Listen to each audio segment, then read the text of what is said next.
ಬಿಜೆಪಿಯ ಶಾಸಕನ ಪುತ್ರ ಇವತ್ತು ಕಾಂಗ್ರೆಸ್ಗೆ ಜಾಯ್ನ್ ಆಗ್ತಾ ಇದ್ದಾರೆ. ಶಿವರಾಮ್ ಹೆಬ್ಬಾರ್ ಬಿಜೆಪಿಯಿಂದ ಸಾಕಷ್ಟು ಅಂತರವನ್ನ ಕಾಯ್ಕೊಳ್ತಾನೆ ಇದ್ದಾರೆ. ಆದರೆ ಈಗ ಅಂತಿಮವಾಗಿ ಈಗ ಅವರ ಪುತ್ರ ಬಿಜೆಪಿಯ ಕೈ ಹಿಡಿತಾ ಇದ್ದಾರೆ. ಇದೆಲ್ಲವನ್ನ ನೋಡ್ತಾ ಇದ್ದಾರೆ ಹೆಬ್ಬಾರ್ ದಿನೇ ದಿನೇ ಕಾಂಗ್ರೆಸ್ಗೆ ಇನ್ನಷ್ಟು ಹತ್ತಿರವಾಗ್ತಾ ಇದ್ದಾರೆ. ಈಗ ಅವರ ಪುತ್ರ ಕೂಡ ಬಿಜೆಪಿಗೆ ಸೇರ್ಪಡೆ ಆಗ್ತಾರೆ. ಉತ್ತರ ಕನ್ನಡ ಜಿಲ್ಲೆಯಲ್ಲಿ ಆಪರೇಷನ್ ಹಸ್ತ ತುಂಬಾ ಜೋರಾಗಿ ನಡೀತಾ ಇದೆ. ಇದು ಶಿವರಾಮ್ ಹೆಬ್ಬಾರ್ ಪುತ್ರ ವಿವೇಕ್ ಕಾಂಗ್ರೆಸ್ ಸೇರ್ಪಡೆ ಆಗ್ತಾ ಇದ್ದಾರೆ. ಬೆಂಬಲಿಗರ ಜೊತೆಗೆ ಕಾಂಗ್ರೆಸ್ ಪಕ್ಷವನ್ನು ಸೇರ್ಪಡೆ ಆಗಿರುವಂಥ ವಿವೇಕ್ ಹೆಬ್ಬಾರ್ ಜಿಲ್ಲಾ ನಾಯಕರ ಸಮ್ಮುಖದಲ್ಲೇ ವಿವೇಕ್ ಹೆಬ್ಬಾರ್ ಕಾಂಗ್ರೆಸ್ ಕೈ ಹಿಡಿತಾ ಇದ್ದಾರೆ. ಇಂದು ಬನವಾಸಿಯಲ್ಲಿ ಒಂದು ವಿಶೇಷವಂತ ಕಾರ್ಯಕ್ರಮವನ್ನು ಆಯೋಜನೆ ಮಾಡಲಾಗಿದೆ.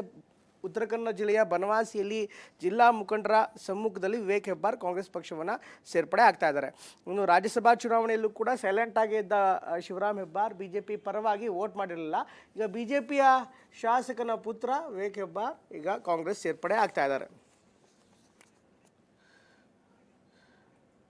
ಇಲ್ಲಿ ಬಿಜೆಪಿಗೆ ಶಾಕ್ ಆಗ್ತಾ ಇದ್ರೆ ಇನ್ನು ಚಾಮರಾಜನಗರದಲ್ಲಿ ಕಾಂಗ್ರೆಸ್ಗೆ ಶಾಕ್ ಉಂಟಾಗ್ತಾ ಇದೆ. ಅಲ್ಲಿ ಕಾಂಗ್ರೆಸ್ನ ನಾಯಕರಿಗೆ ಬಿಜೆಪಿ ಗಾಳ ಹಾಕಿದೆ. ಅದರಲ್ಲೂ ಕೂಡ ಮುಖ್ಯಮಂತ್ರಿಯ ಪರಮಾಪ್ತರನ್ನ ಈಗ ಆಪರೇಷನ್ ಮಾಡೋದಕ್ಕೆ ಕಾಂಗ್ರೆಸ್ ಬಿಜೆಪಿ ಮುಂದಾಗ್ತಾ ಇದೆ.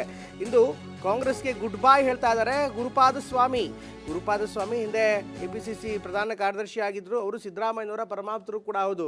ಸಿದ್ದರಾಮಯ್ಯನವ್ರ ಜೊತೆ ಗುರುತಿಸ್ಕೊಂಡಿರುವಂತಹ ಗುರುಪಾದ ಸ್ವಾಮಿ ಇವತ್ತು ಬಿಜೆಪಿ ಸೇರ್ಪಡೆ ಆಗ್ತಾ ಇದ್ದಾರೆ.